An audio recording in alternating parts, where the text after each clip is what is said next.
All right. Welcome back to Resilient Voices and Beyond. Oh, man. Season 3, episode 5. We just shipping away. First and foremost, I just got to say, I appreciate each and every one of you guys out there subscribing, following, liking, sharing, each and every one of my former guests, and guests that's getting ready to be on here. I appreciate you guys. You guys make this what it is. I would not be here without you guys. This platform would not be here. I've been able to share so many wonderful things through this. But with all of that being said, if you don't know who I am, my name is Michael D. Davis Thomas, aka MDDT Speaks. I spent a little bit over 11 years in the Michigan child welfare system. I started advocating and working within policy and different avenues within child welfare at 15. I have a decade of experience. That should tell you how old I am of working in the child welfare system professionally. And I'm excited for my guest that I have on today because you guys are not here to hear about me, So I'm going to pass it to my guest to share a little bit about herself. Of course. So, how you all doing? My name is Justin Black. My name is Justin Black. Most importantly, I'm a husband, I'm a father, and just, serving a God, but I'm also a former foster youth. I have 12 years of experience in the system. Um, I'm also an author of a book called Redefining Normal: How Two Foster Kids Beat the Odds and Discover Healing, Happiness, and Love. And fortunate enough to sell a couple books, speak a little bit, be a part of Forbes Next 1000, but mainly just be just a servant of families and youth. And our Redefining Normal company now just focus on creating generational success. Party identifying generational trauma, but really focusing in on generational success and how we can be forward thinking in supporting families and youth, not only just in child welfare, in child welfare before we get to that point, but supporting families, youth, and communities. So Awesome. So first of all, I gotta come back because not you just slid that in there. Like you sold a couple bucks, did this and a little bit. No. You guys have done phenomenal work with your guys' book, Redefining Normal. I know personally that it has touched so many individual lives, So I just take a moment to thank you guys for that. Thank you for, being representing yourself and being a role model, and giving representation to young Black boys. As you know, I don't know if you mentioned it, we both from Detroit, so I may get it. yeah, Detroit native. I forgot to mention that. Definitely. So it means a lot to me what you guys have done and what you have done personally. With that being said, my first question kind of dived a little bit deeper, into your experience and helping myself and the audience understand the timeline of your life until now. Like, how did you get to this place in your life? Fatherhood, husband, and all the other accolades. Yeah, of course. Now, I appreciate your action. So first, I think everything I have is because of the grace and mercy of God, and I can't do it without that. I think more detailed and specifically, it's is a lot of people. It's a combination of faith and community. I've had a lot of people come around in my life when the exact time I needed it. So people around me who were around me when I needed it most. So when I was, transitioning from home to home and going from one foster home to a group home, I've had people around me continue, like whether it's social workers. I had like over 20 social workers, but I feel like I had the right social workers at the right time when I needed them to support me and give me courage, advocate for me and everything.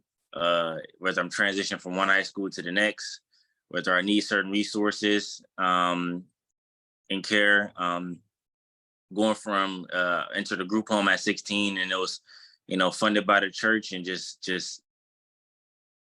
to me with giving driver's training and getting tutoring, and that community around me, and seeing other successful Black men was huge. I seen like successful Black engineers, Black businessmen, pastors, and so many amazing people around me who were successful and who looked like me, and really speaking life into me. They spoke life into a kid who had a 1.9 GPA, telling me that I'm gonna graduate college with a 4.0. And I didn't graduate with a 4.0, but I did graduate college with 3.4. They was speaking life into me, saying, you're gonna graduate college debt free. I graduated college debt free, and speaking all these things into my life, where it's like I feel like I almost am forced to live up to these expectations that they were giving me, and because I started working hard and picking my grades up, and doing everything I need to do on my end, saying that I don't even care about me. I just don't want to disappoint them. People who were speaking life into me and had these high expectations. So that was kind of, I think, what encouraged me. And then once I started accomplishing things, and I asked myself, I was doing terrible in school, and I started seeing a turnaround. And then I said to myself, like, I guess if I do put forth the effort and do my best at what I can control, then a lot of times the best possibility will happen. And, as former foster youth, a lot of things in life will be unpredictable and be out of your control. But I noticed that when you do your best at what you can control, a lot of times you get the best possible result. And if you do that in every single situation, then that eventually makes some life-changing situations. So I've been fortunate to take that mindset into my life now and be who I am today. So, yeah. Wow. You talked about people showing up like right when you needed them, and me as a person of faith, everything is designed in a certain way to happen a certain way, and I can resonate with that a lot. But you also talked about, people coming into your life and the power of them speaking positivity, into your future, into your current, and I wanted to ask you, when they began to do that, was it always, I might answer my own question, but I'm gonna ask it anyway.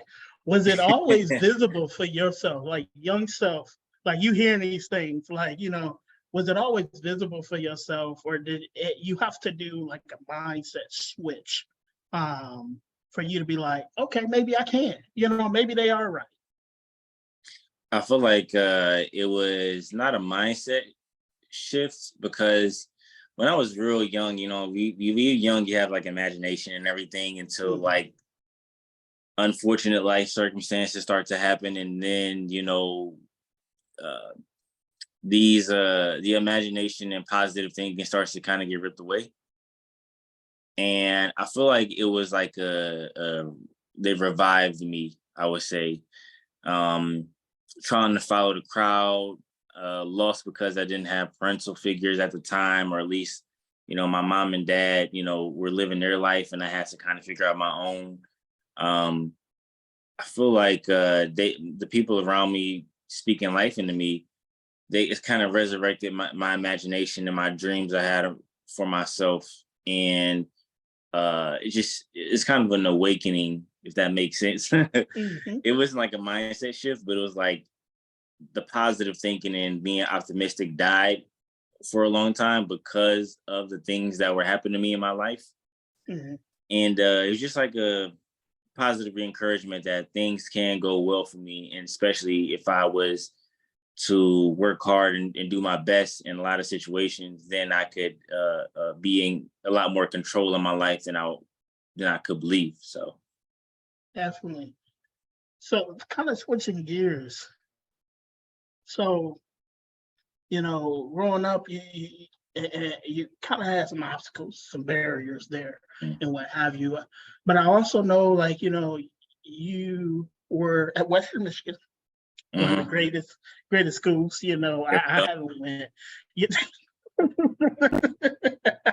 one Uh-huh. of the greatest Broncos. schools for campus-based support. You know, what if you remember, what was your first thought process? Well, let me walk back. So, from an individual who had a 1 point GPA, you know, to college being possible, you know, walk me through that process to going to Western Michigan, and what did that look like for you as you had hurdles or obstacles? Yeah, going to Western. So real quick, I'm entered the system and I grew up in Detroit pretty much my entire life, in foster care outside of or before foster care, in foster care, grew up in Detroit pretty much my entire life. So for me, it was I never really been outside Detroit, so it was almost like going to a whole nother world. Mm, And it was like I would say it was a shock, but it was like it was real different in a sense that I didn't know what to expect. But again, I feel like one of the good things is I did have that support system, and the Cedar Scholars Program at Western Michigan for foster youth and higher education was huge for me, and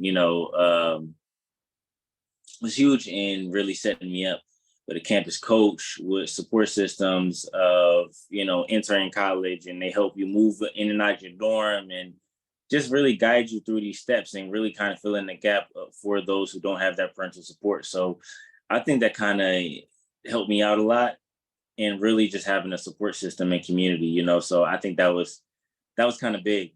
So yeah. definitely. So what did you end up majoring in? What did that look like? Yeah, I did public relations and African studies, and I was going to do a nonprofit leadership minor, but I dropped that eventually. But I really wanted to do something PR or communications focused. At first, I wanted to do sports journalism.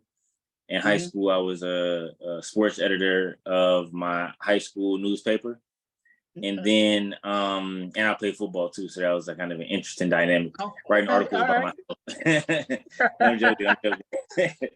But so with that, I wanted to be a journalist, and then I went to college and started doing sports articles for the school newspaper, and writing articles and everything. And I thought it was cool for a long time. I thought it was cool, but I wanted to dive a little bit deeper and write about a few more meaningful things. I feel like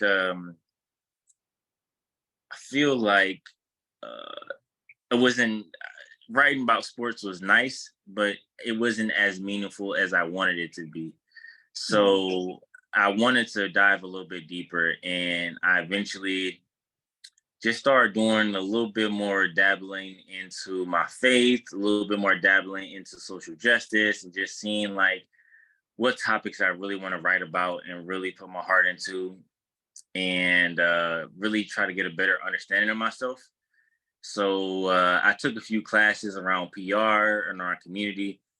Had met with a few local mentors in Kalamazoo, and really understanding like how can we really impact people's lives and what is the core issue, and not really like cutting off branches of a tree, but how do you really get to the root of a tree of an issue, and really started to understand different things that are impacting communities, and wanted to do something that is community involved.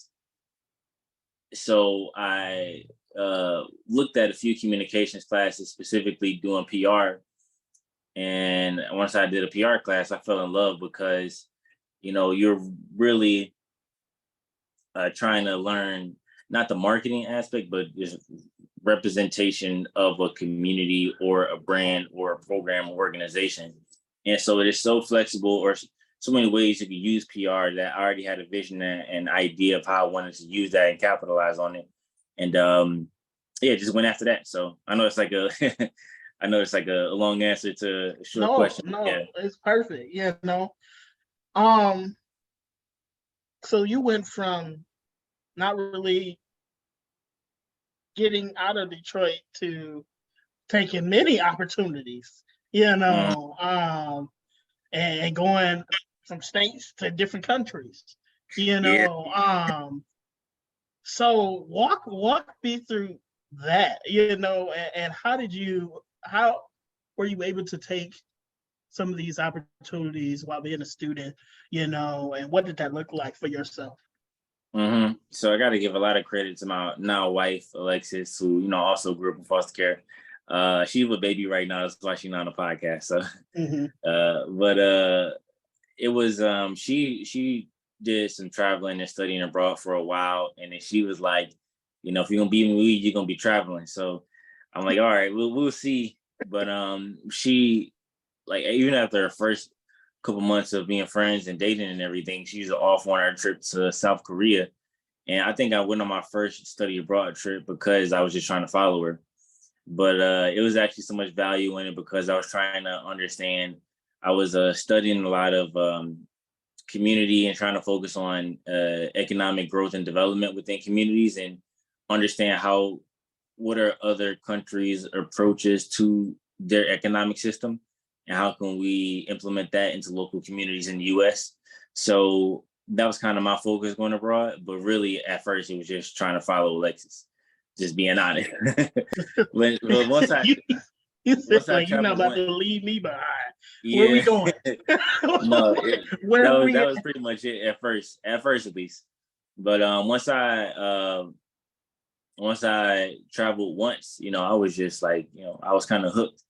And, I just kept diving deeper and deeper into the subjects I was studying. And like I started doing political and economic philosophy and really big on philosophy and everything. And started going to countries like South Korea, South Africa, Senegal, Rwanda, Uganda, Hong Kong, and doing these programs in these different countries to get a bigger understanding of how societies are kind of being shaped in local communities and the impact historically and the philosophy behind how these environments were shaped and structured.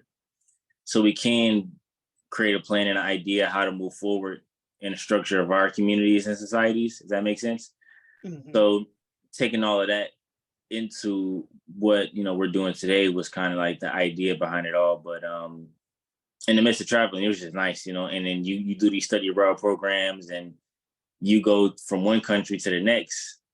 Like we do one program, and then if there's some neighboring countries, and if you got enough scholarship opportunities, you can just maybe save up enough money and then you can travel to the country next door, and then you end up going to, I've been to 30 give or take countries at this point, and just a blessing to be able to do that. So no, yeah, it's just Wow. it's just how it happens. So trying to figure out my way how to get back out the country now. So Look, I'm trying to catch up to y'all. You know, I'm trying to get there. I've been all around the US, but I haven't been out, you know, so I need to get it together. Um, it's kind of switching from that because um I've kind of like just watched you guys and all that you guys do and the moves that you guys have made within advocacy and with your guys' individual lives and healing, but also, you know, with faith, you know, if you can, you know, I know you've done some advocacy and you have some very passionate topics that you were mentioning at the beginning, you know, how did these really how did the advocacy that you've worked in and you've done, you know, play a part in what you find to be your foundation, you know, and what you're trying to do within the work of redefining normal. yeah, so ideally, the foundation of our work with Redefining Normal embodies ideas of, I think, the world, what trauma becomes normalized in a lot of families and communities, becomes normal to a point where we identify and closely associate trauma with culture. So we hold on tight to certain values a lot of times in society and families and communities that's unhealthy, that's founded and based in trauma. whether it's racial trauma, and different forms of trauma and everything. But we carry these things on and pass it down as if it's culture and as if it's normalized. But I believe, and here's the part of our faith that comes in, I believe originally there's a certain way our family is supposed to treat each other and be structured. I believe there's an original idea of who we are supposed to be individually, how we're supposed to operate. And I just believe that we've gotten so far away from how we're structured to operate and accepted unhealthy practices and habits that's detrimental to families, the structure of families, the growth and development of families, the growth and development of individuals, and trying to be intentional about different strategies to combat the trauma that many individuals and families have experienced and normalized, such as how can we talk about the communication styles and the root of those things, talking about the different forms of trauma and how those are played out in people's lives in detail, and how that goes into shaping different cultures and communities as far as if these forms of trauma are normalized and played out, this is how it looks and the symptoms of that. And then go into some solution-based ideas and be super intentional about how we can be conducive around generational success. So, like I said, styles of communication, the forms of relationship that we build, how we go about building relationships, definitions of love, definitions of family, because those who experience trauma and child welfare is closely related. So definitions of love and family and self-care, self-love and mental health and everything, and embodying ideas of, love our neighbor as we love ourselves, but also the principles of love that embodies kindness, patience, truth, and perseverance, and love never fails. So as we shape our definition of love, and the world kind of, manipulates our definition of love and what it really is, how can we have a truthful and authentic definition of love that's truthful, authentic, and honest to ourselves, that embodies the principles that of kindness and patience and truth and a lot of these ideas that can combat trauma, if that makes sense. No, it makes perfect sense. We out here walking around with accessories. We over here looking like a crock with all the different, little things on it, and it makes perfect sense, because I can only speak for myself, taking away all the baggage and all the distractions and really, doing the work, it was almost like taking Claritin, that lens was very clear, and I'm able to see, the different pathologies that, within understanding, not excusing, but understanding, what my mom, what my dad had to go through, and not excusing what they did, but I'm able to see that, and make different decisions as a young man, and as a potential father, as a potential husband in the future, and I think that, is key. Thank you for sharing that. You touched on, I'm gonna split this into, you touched on faith, and you touched on, mental health. And a lot of times people like to separate, the two, but I know for myself, my path with faith has also kept me grounded, within my mental health. But also there has been times where I've had to, see other support, and seek that out, to do the best that I can. When or what did it look like for yourself, far as taking care of mental health, doing true self-care, and walking by faith? hmm that's a good question. So, I feel like I did a workshop the other day with youth in MYOI, and I was kind of having this conversation. So, I give you kind of a complicated answer. I feel like there's a few approaches to mental health. Um, there is the like I'm sure there's like like real medical terms to answer this, but there is the hands-on aspect where you're kind of walking with maybe a professional or somebody who is like educated, or how can I say, licensed, I would say, maybe a counselor, therapist, to kind of, they don't give you the answer, but they just put all the puzzle pieces on the table, and they basically help you, they walk you through putting the puzzle pieces together. Mhm. There is the coping process of it. So different coping strategies that you have, or whether it's painting, listening to music, working out, there's the coping strategies that you have and you put in place as it relates to solving or figuring out your mental health and figuring out what works for you. And then there is the last part, or the faith aspect of it. So the faith aspect of it is understanding that to be faith filled means, to one, it's not all on your shoulders. Two is that God uses the things we've went through to uh, put us in a position to serve other people.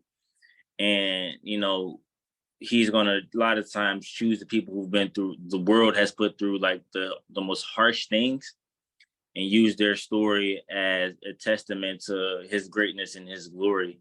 So us being, and so submitting ourselves to God and being obedient to God, and allow God to use us as a mouthpiece to his word. Um, so those are kind of the three components and steps. So I had to figure out, how can I work with trusted adults and counselors to walk me through putting the pieces together. And some of those pieces for me look like, trauma didn't start with my mom. It didn't start with my dad. It didn't start with their parents, but these are generational traumas that's being passed down to me. And that's kind of the principle we embody in redefining normal, is that a lot of times the things we experience, we don't need to personalize like, oh, my mom didn't love me, my dad didn't love me, or I'm not worthy of being loved, but more or less around the trauma didn't start with me, and they only did to me what they knew what to do, or they lived out their trauma. So accepting the responsibility that trauma is going to stop in my family in this generation. So it's that aspect, you walk through counselor, and then, with the body keeping the score of things, it's like you have to figure out ways to cope. So whether for me going to the gym, moving my body, trying to build confidence, reinstill confidence in different ways in my mind, even if I'm tricking myself with false confidence. And then it's the faith of, the aspect of using what I've been through to serve others, and God, and God being the foundation of that to strengthen me with his spirit in all aspects. God will be revealing to me. God will help me cope with it in prayer and scripture. And then he will use me to bring people closer to him. So I feel like those are the three components of how it all kind of comes together and how it has worked in my life.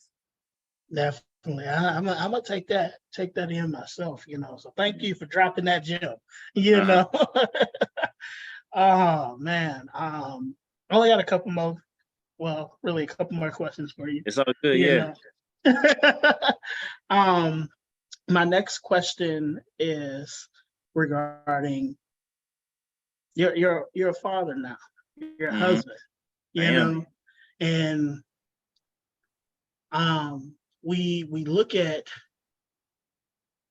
all the different statistics that is surrounded around Black males within the system, but also in society, and a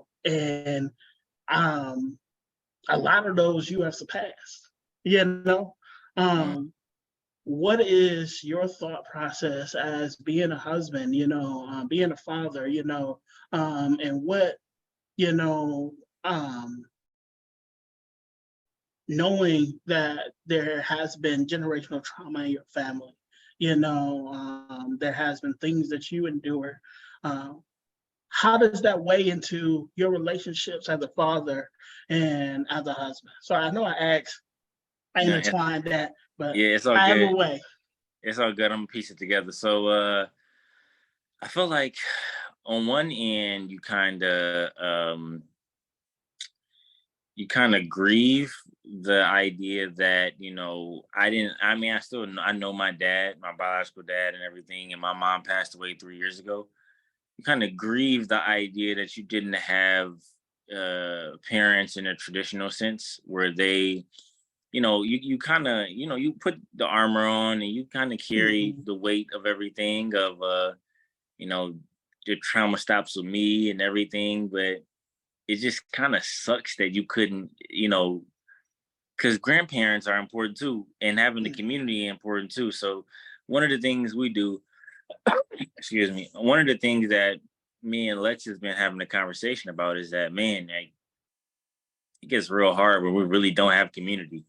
Like, one of the things that we talk about a lot, aging out of the system, is that we really don't have like grandparents or people to like help us out and support and everything to a degree. Like, we have some people to help us, and I don't never want to take that for granted. But it's just like, it gets hard, like, and you realize when you have a kid how much you need other people. And like, foster youth, we tend to have this idea of like hyper independence, try to Mhm. do everything ourselves. But and me and Alexis, we've gotten away with doing that for a while. But it gets to a point where you realize when you have kids, and we travel a lot to speak, and it's like, man, we really need help. And it's just like, when you don't have that help and support, you kind of reminded of that, foster care experience. So, being married or single by yourself and, figuring things out kind of reminded of that a little bit. But like, man, it just gets hard when it's like, you have a child and you kind of reminded of that a little bit. But at the same time, you're encouraged to kind of work harder so they can have a different life, so they don't have to um, miss out on some of those experiences, or just, try to make sure I smile at my daughter as much as I can and be happy to see her as much as I can, or even my wife. Make sure I treat her well and try to smile and be there for her as much as I can, um, because it can, be difficult. So it's a heavy weight. It makes it even heavier when you don't have community as much. But I don't know. You just, to be honest with you, just kind of figure it out. Like, I don't know. Like, it's hard, but you kind of figure it out. So just working to form more community around people who can, be there for us and our family, but it's just what we're trying to do now. So. Definitely, definitely. Thank you for that. You know, I really appreciate you sharing that. Mhm. My last question, and then I got some more so some comments from you. My last question here: who is Justin Black today, Who am I and today? I'm tired today. So, how do you see yourself um, uh, as of now and going towards the future? who am I today? I mean, I hate to sound generic, but I am an overcomer. I try to be optimistic as much as I can. I try to be faith filled and optimistic, and I try to do the small things to make people's day or life better. Um, and yeah, I feel like at my core, I'm just a servant. I try to do my best to be a servant to people. Um, I feel like that at my core, that's who I am. So that's who I am today. And then looking forward, I would like to be the person to just support people's dreams, and just, I would love to be in position to, even create a scholarship for people, whether it's foster youth or Black men, Black women, you know, try to create scholarships for people, create opportunities, and be in position where I can open a door. So, the next Black person or foster youth or next person that comes up, they don't really have to like, get it out the mud and really be struggling, but they could have a little support, take a little breath and everything. And it won't be so hard for them once they try to figure out their career or their marriage or their family. And it can get hard being the person to figure it out. It can be hard to be that generation to figure it out for your family, your people. But I want to, looking forward, I want to be the person that makes it easier for people who are coming up in my situation, and uh, whether it's financially or mentally, emotionally, be able to lift some of the weight and burden off of them and everything, and so things won't be so difficult. So yeah, that's what I want to be moving forward. Thank you for sharing that. I was like, you're ready to end, man. It's truly a privilege and an honor to have you on.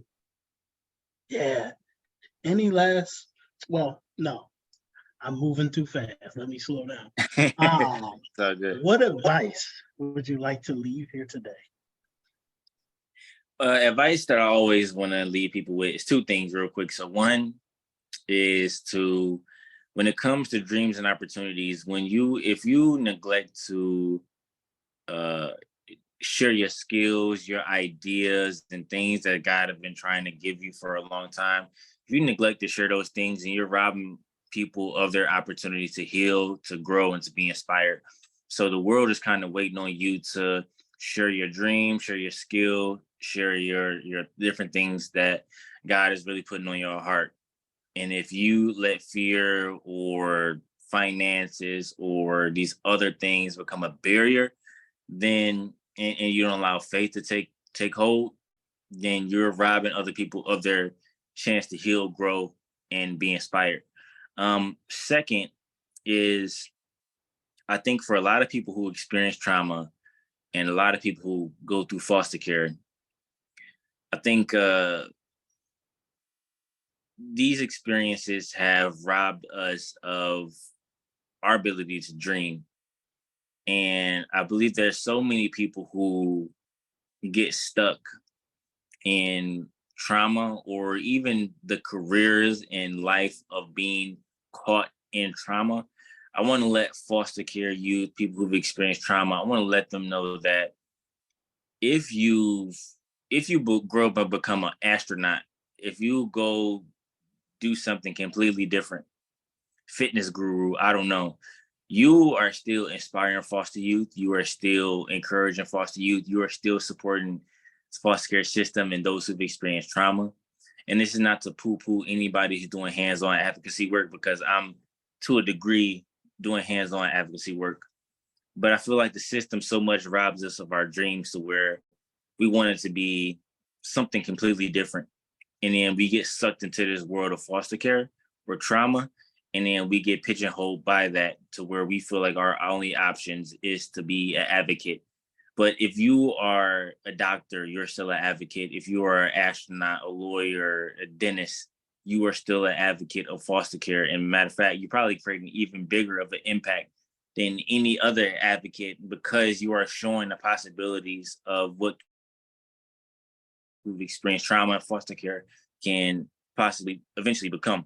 So I want to encourage people to continue to dream. I know that sounds cliche, but continue to dream, and don't let the system or any of your experiences kind of rob you of your dream.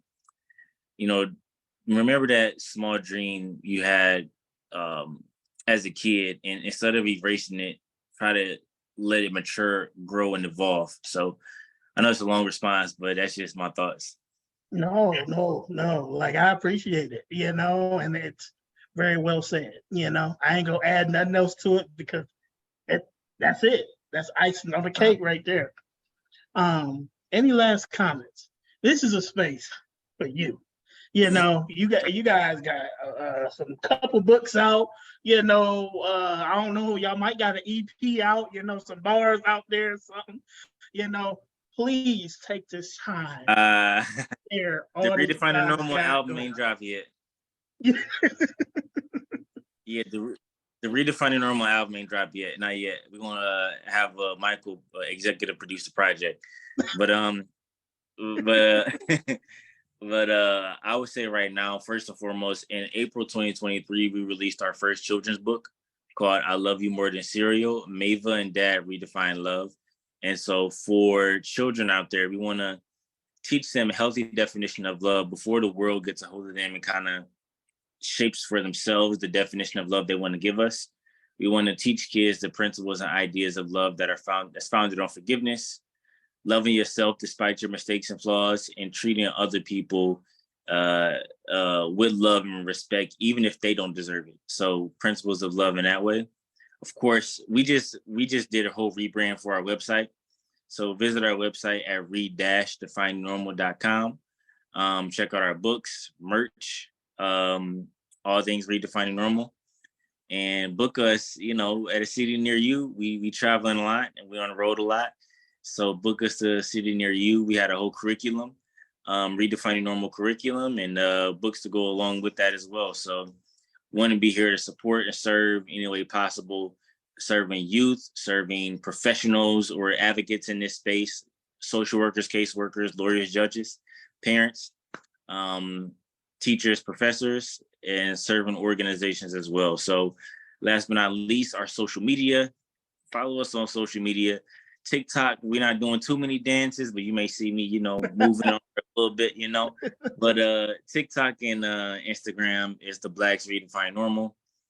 And Facebook for the more mature audiences. Facebook is the is Redefining Normal Movement. And email info@redefiningnormal.com. So yeah. Definitely, man. If you guys have not read Redefining Normal or even the children's book, because I collect it all. Look, I collect it all.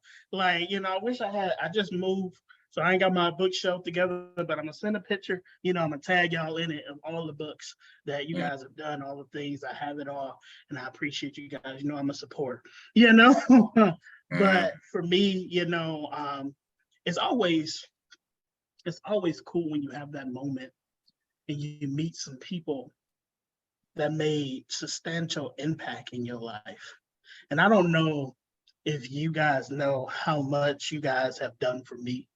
And I hope Alexis can hear me back there with baby, but I remember, back being homeless and having a conversation with you guys driving back, and you guys talking to me, and you specifically asking me a question like, why do I want to be a politic? Why do I want to do this? And they're very thought-provoking questions, these questions have not been asked to me, and I appreciate that.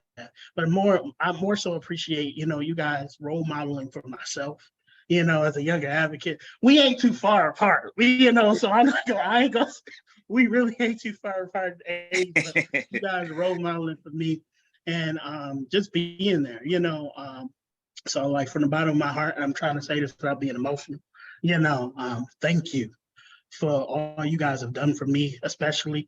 My audience don't know, I speak about you guys from time to time, and what you guys did to help me connect with United, helping me when I was homeless and just being a support and listening.